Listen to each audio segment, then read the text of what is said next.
guys ready? Yep. Ready when you are. Amstel goal race. 3, 2, 1. Hello everybody and welcome to our Amstel goal race preview. My name is Jesper. I'm joined by David Hunter and today's special guest. Since last we spoke to this special guest, he actually managed to not only finish Paris-Roubaix, but he finished in 13th place. Please welcome Oliver Naesen of IAM Cycling. Hey. How was that actually, Oliver? How tough of a race was Paris-Roubaix? I don't know, for me, it's easier than Flanders, because after Flanders I was really cooked.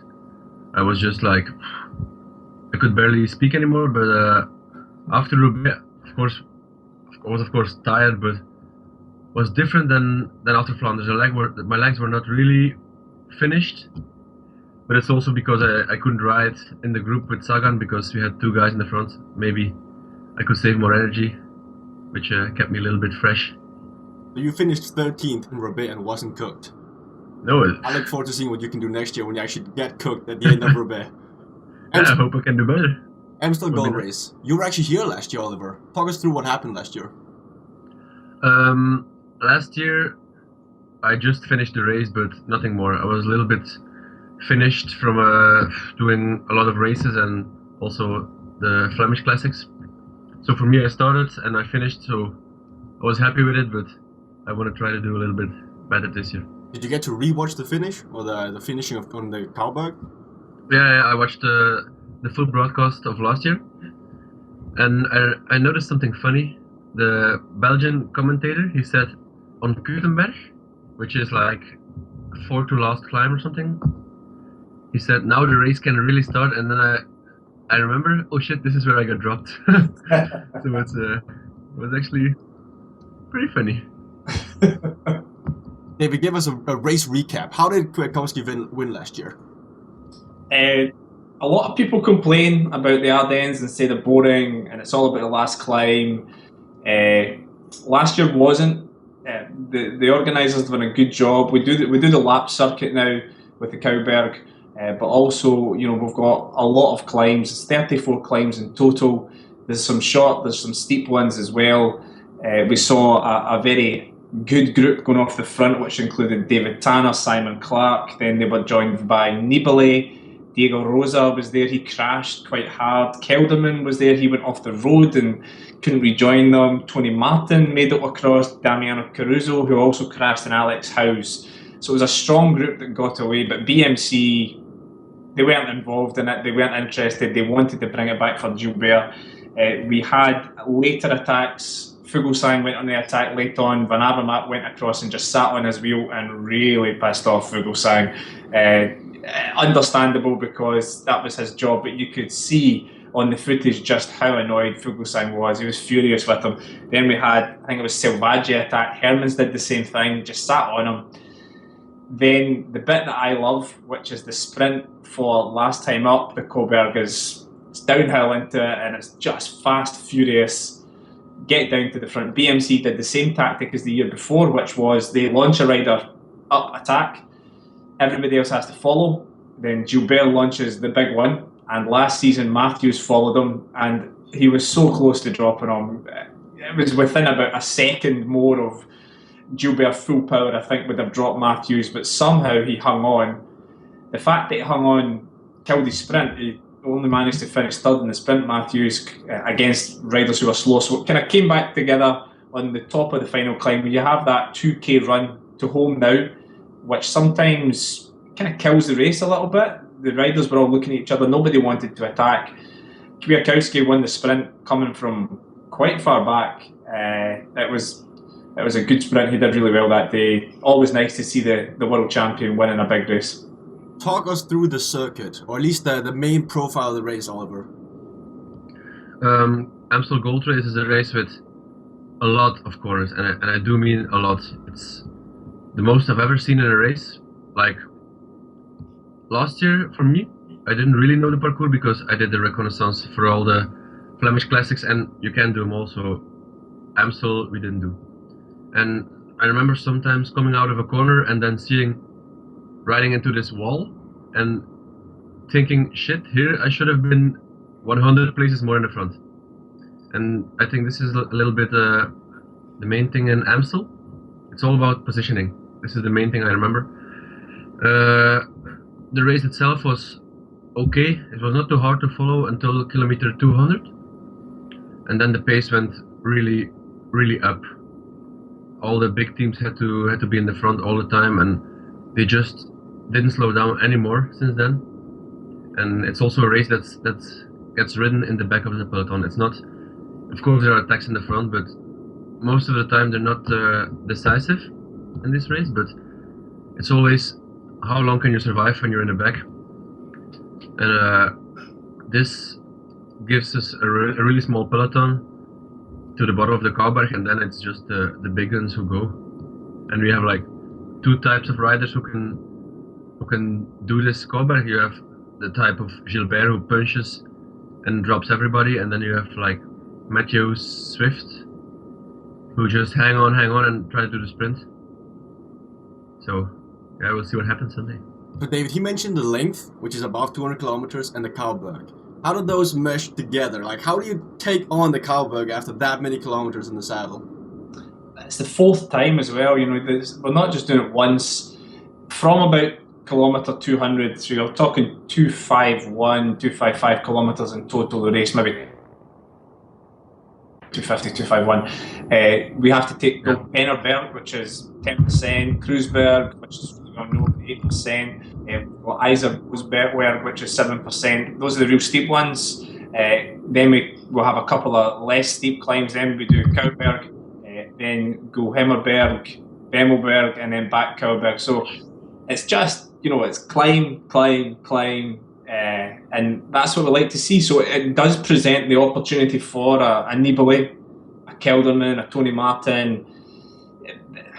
We usually get a big finish coming up the Kouberg, but there is no guarantee that will happen. It really depends on who wants to control the race. Last season we had BMC wanting to control the race, Movistar wanting to control the race, Orica want to control the race, but Orica, they're not like the other big teams. They like to put a man in the brake. They don't like doing all the work. You saw it in Amstel. They put Impey in the brake. They don't like having to do all the work all day long. So I think Orica will probably try the same tactic. There is no Movistar. Well, there is no Valverde, so maybe a bit mean to say there's no Movistar, but they will not be pulling for a Valverde, so they won't pull as much. So it's not a guarantee we have a big sprint or a small sprint. We probably will, but it has a little bit for everything. So if you're a GC good climber, you have a chance to get away. See, ever since we had Edward Turns on for a Game Bevel preview, it's become mandatory to ask the guest about the weather forecast. Because he thought it was going to be weather's going to be okay, it's going to be no rain, it's going to be no wind, but you know what, he was wrong. Have you looked at the weather forecast yet, Oliver? Only for where I live, and I think it should be dry. I don't know, I haven't really watched for Sunday. Well, tomorrow I pack my bags and then I check the forecast.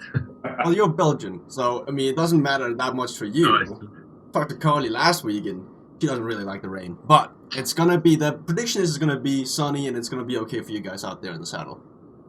So whether you like that or not, that's up to the of course. Perfect day in paradise.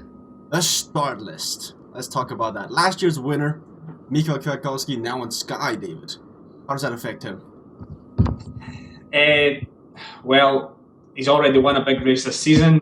He was going well in Flanders until he had a sensational pop moment, which everybody has these moments. He was riding for the team and he managed to go with Sagan, and all of a sudden he just went bang and out he popped. This is his style of race. Won last season, very strong sprinter. Couldn't follow Gilbert and Matthews up the Kouberg. They tried, but he was dropped. He got a Katusha rider, I think it was Caruso, to do the work for him, to bring him across. And as I said, his sprint was from really far out. It was surprising he managed to take the sprint. His team, as always, Team Sky, nice and strong. We've got Hainau, who has to go down as one of the favourites. Kennock, who is just a great 1D rider. Golash, who is like Kwiatkowski's best friend. He goes with him everywhere. Nortag, who managed to finish with the front group last season. Poles, Swift, Van Poppel. Strong team. Sky really seem to be bringing exceptionally good squads to these races. See, Oliver already mentioned Ben Swift, and I actually like that. See, with this addition of the downhill and like the lead into the final sprint, it gets very tactical and the race slows down. And a guy like Ben Swift has become a better and better climber as the season goes on, and we all know that he can somewhat sprint. I mean, he always gets second or third, and it's very rarely that he wins. But a guy like Ben Swift is a good fallback option, because Kwiatkowski and now, they're fast, but are they faster than Swift? What do you think, Oliver? For sure, Swift is the fastest, and also I saw how he climbed in Paris-Nice, and it was really impressive for a sprinter to climb this strong. Also in Catalonia, the way he survived everything, I heard from my teammates, was really impressive in the climbing. Just, he hasn't really finished it off yet, but still, if you're second in San Remo, in the 2 stages in Catalonia, for me, for sure, he's one of the favorites. And also, if you look at his team, I mean, who cannot finish top 10 in Team Sky? Apart from Danny van Poppel maybe, but the rest, they all can. In any other team, they would all be leaders. So if you have this team behind you, and they ride for Kwiatkowski or Henao, and they don't get away, and then Swift gets his chance, I don't want to see him be beaten. So to translate what Oliver just said, go out there, put a bet on every single rider of Team Sky, and you're gonna win. Yeah, fuck. Ethics Quickstep, David. We talked about Julian Alaphilippe, we talked about Vakoc for the Wednesday race. Julian Alaphilippe is back. He did a good job on Wednesday. It was nice to see him back. I spoke previously about how last season seemed to cook his legs a bit. It was really pleasing to see him. But Vakoc, what a bull. I think that's how I described him in the race. He's a bull. And his upper body is so muscular compared to other riders. He is so strong. To just drop Galopin the way he did was really impressive on that final climb. Vakoc, he's young. He maybe hasn't won a race as big as this before. The Brance is probably his biggest win so far in his career. That's 3 wins this season.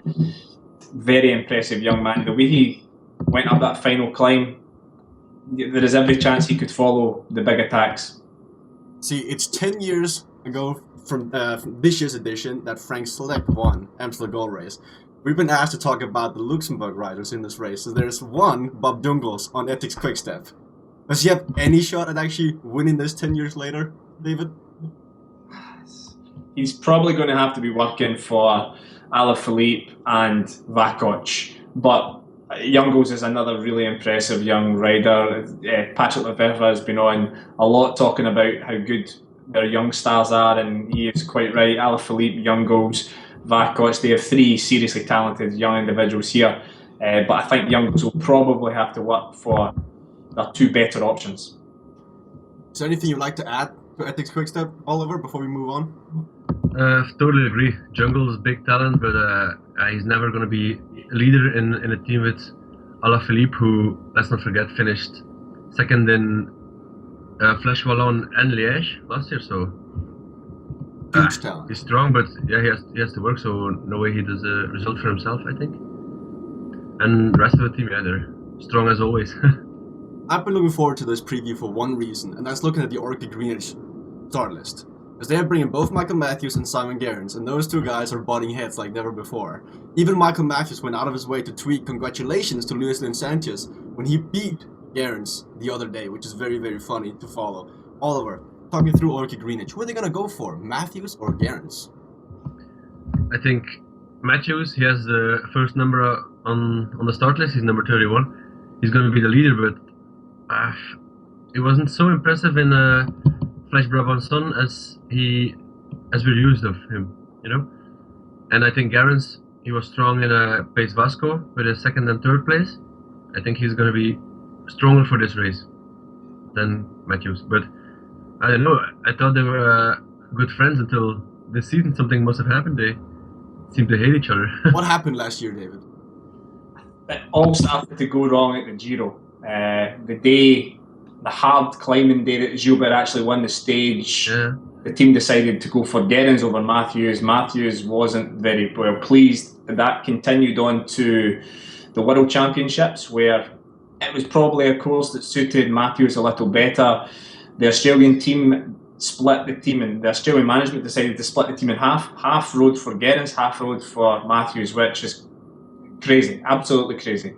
And that's kind of followed on from that point on. So Matthews is out of contract end of the season. He will leave Orica. He will go to a team paying much bigger wages.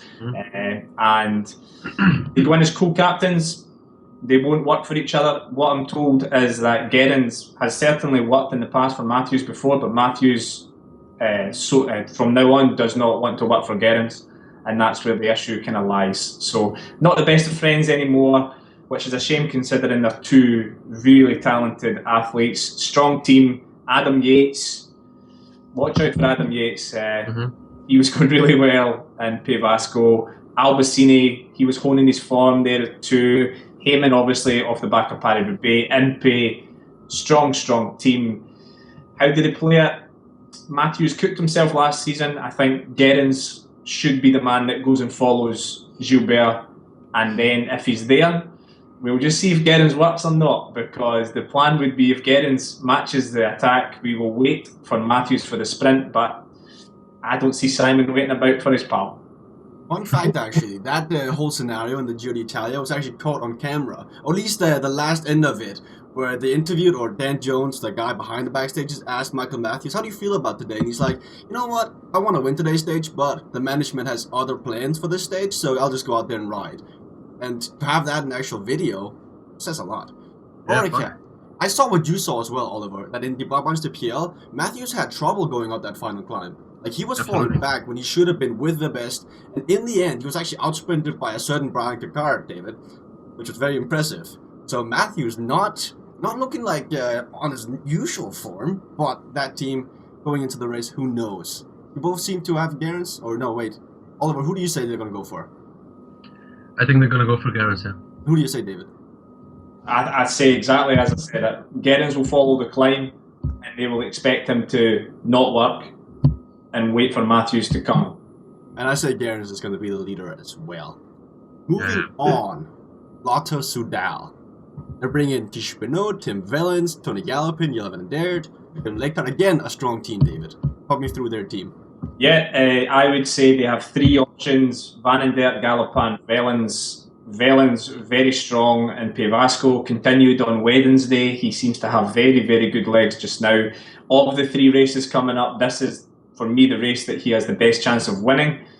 So he just needs to be a bit more cautious and not go too early. He has that instinct to attack from maybe 30, 40k, and it doesn't happen very often in these races that that's a successful move. Gallopin couldn't really follow the big attack from Vakoc on Wednesday. However, he was attacking throughout the race and did seem in fairly good form. And then Van den Dert, the quiet man, doesn't really do much. His whole season is built around three races, and that's the three that are just about to happen. I have a very good authority that in Pevasco, on the stage where he attacked purely because it was like Liège-Bastogne-Liège, and he just wanted to test his legs. He had no interest in the stage or anything. He just wanted to simulate the conditions of Liège. So that's how much he focuses on the forthcoming 10, 11 days. He finished third a couple of years back, where everybody was looking at each other, and then he just slips past them and goes on to finish on the podium. Van den Dert, I think, is a very strong card to play. He's a bettor's nightmare. Like, he has no form, no statistics to show that he's going to do well in these three races, and then he just shows up and finishes on the podium. You would like to see that. But, see, we predicted that Tim Wellens would actually attack like a map man in Barbange de PL, and he did that, David. You guys ever talk to him in the Pro Peloton, Oliver, saying, you know what, Tim, you could actually win if you just waited for the end instead? No, I'm not going to tell him. I hope he keeps attacking too early. Oh wait, I think your microphone just cut out, Oliver. Wait. Oh yeah? Oh no, it's back. It cut out for a second. I said I hope he keeps attacking too early. Can you hear him? No, it's gone. It's gone again, Oliver. Try again. I said... Don't say that, man. Move on. Every time you say I said, then it cuts out. I hope... No, Alright. Break. Technical pause, guys. We're doing this live. Try say a sentence and like keep your hands off the computer. I hope... You hear me? Yeah. Okay. I hope he keeps attacking too early So we catch him just before the finish line, and that's always one place better for me. That's how I think. I like it. Now we could actually hear you, which is a big improvement. Oh, that's nice. BMC, Billy Gilbert, who's been apparently he fought back against a road rage driver this weekend. How do you guys feel? How do you feel about that, Oliver? He was carrying pepper spray for some reason. Well, I mean, it's. I don't know what are you doing something when you're talking? Because sometimes your microphone cuts out.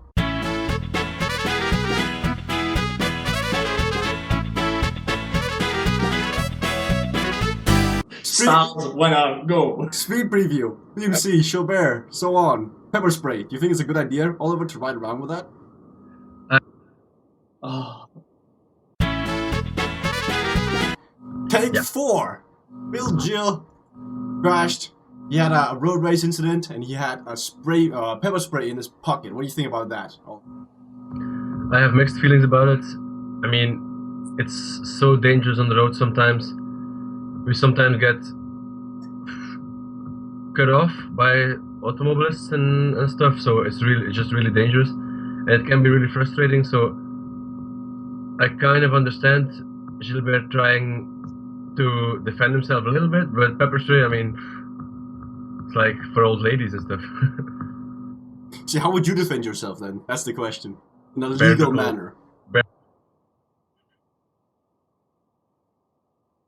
Power. Oh. Not sure, could you hear that, David? No. Oh man. David, Phil Gill, many have him down as many have him down as one of the main favorites for this race. Just coming back from injury, just coming back from a road rage incident. You count him as your main contestant? Yeah, I've still got him down as one of the favourites. Obviously, broken finger is not the nicest thing to ride a bike with, but you know, his season's built around this. It's really important for him. I think the fact that he missed a little bit of racing and training isn't going to be too much for him. I still think he's going to go and be number 1. Even on BMC, even though they have Sammy Sanchez, Dylan Turns, Ben Hermans, Dillier, so on? This is Gilbert's team. This is all for him. Everybody there will ride for him. He's the number 1 leader without a shadow of a doubt. You agree with that, Oliver? Absolutely. As you said, the team is built around Gilbert, and he became world champion there. He won the race so many times. It's his race, and for me, no matter in what shape, he remains favorite. One of the favorites. I agree with that. I also think, like, if you look at the track record at this specific spot, Phil Gill is one of the best riders on the earth, on the planet, at this specific race. So I like Phil Gill. Just for the amount of time, you know what? Let's just jump straight to the star list. We've done this. I tried so hard. You know what? Let's just get straight to the point of this preview. I don't want to keep you guys hanging here anymore. But we can still do the discussion, but more on topic. So the star list. Oliver, start with your 1-star riders. 1 star. Yeah. Right, 1 star. I've got Jelle Van den Dert. As mentioned previously, he's a quiet rider who goes about his business very well and likes to peak for the Ardennes. So I'll go Van den Dert. The one we haven't talked about yet, who I will mention, is a rider coming off serious form in Pays Vasco, which is Simon Clark of Cannondale. He was up there on most of the days where there was a sprint. He managed to get over the brutal climbs over in the Basque Country. If you can deal with that, then you can deal with the climbs here. Simon Clark was in the break last season, the late break. He can go really well. We've seen him do well in races like the Cadell Evans race, which features a 20% climb. So I think Clark has a fantastic chance here, and I expect Cannondale to ride for him, not for Schlachter. And my other 1-star pick will be Rui Costa, who also comes in off some fairly seriously good form from Pays Vasco. Going really well again. Nice to see the former world champion pick up some form. Oliver, you're 1-star rider.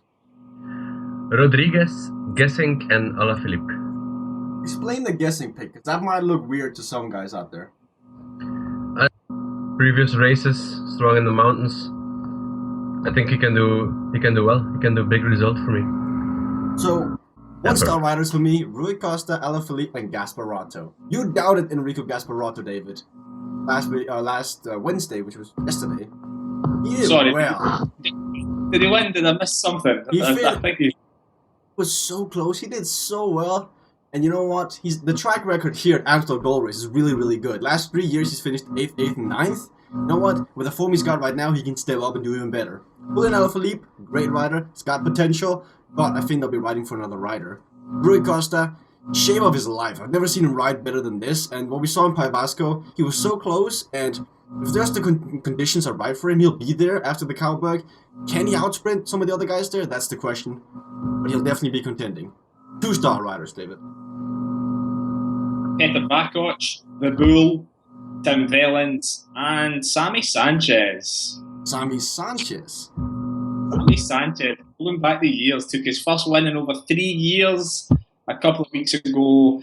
Really, really good form he showed in Vasco. 2 years back, he launched the attack up the Coburg, where Gilbert followed after. Last season, it was Hermans. Sanchez is going really well just now. I like the look of him. Velens, as we've mentioned, as long as he doesn't attack from 50k out. And Vakoch, I cannot ignore the form he's in just now. 2-star riders, Oliver. Vakaland, Henao, and Costa. You changed it again? Yeah. No! Yeah, that's okay, that's okay. I'll change it afterwards, guys. No, it goes all about preparation, but I like it. So, you flicker between now 3 stars and 2 stars? Why is that? I mean, he has Flash Wallon. That's what gives me some doubts. But his shape is, like, astronomical. I like that word. That's a good way of describing it. Yeah. And now is on fire. 2-star riders, Tony Galopin, just lacking the shape to follow, as we saw in the Baba CPL, but he was there, which is what actually matters.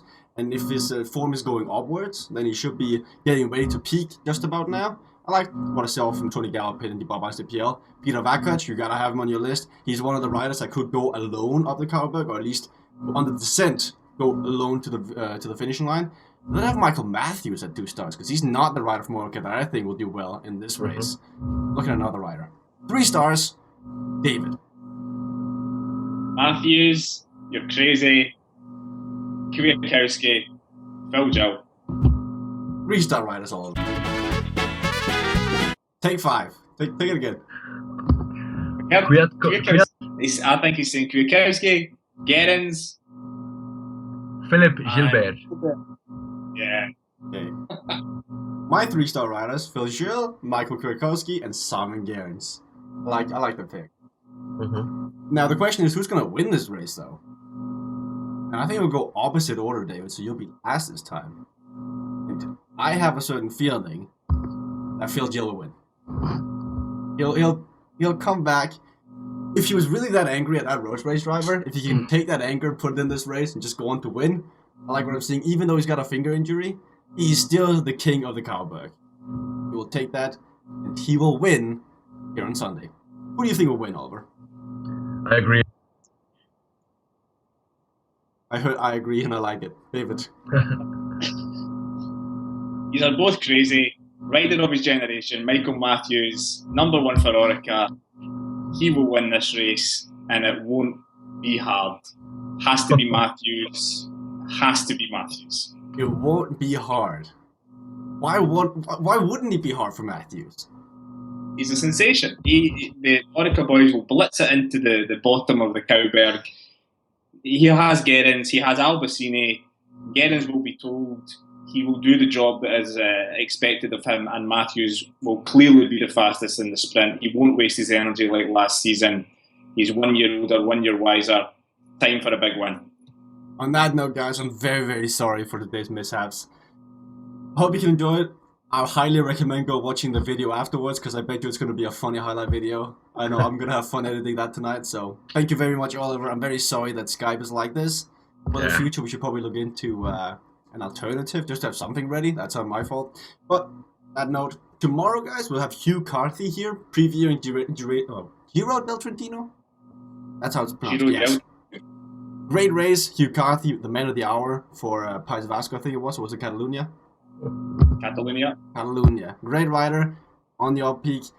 Keep an eye out, guys. Tomorrow, 7 o'clock, my time, which is CEST PM. I'll get in the calendar. Thank you very much, Oliver and David. See you guys tomorrow. Ciao, ciao.